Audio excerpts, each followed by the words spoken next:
দুঃখের বিষয় একটা, আমরা কোনো দল করি না।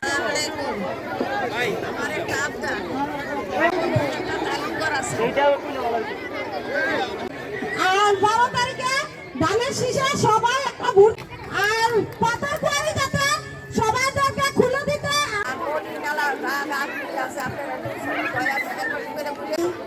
এখানে যারা মন্ত্রীরা আছেন আমরা নিশ্চিত আপনাদের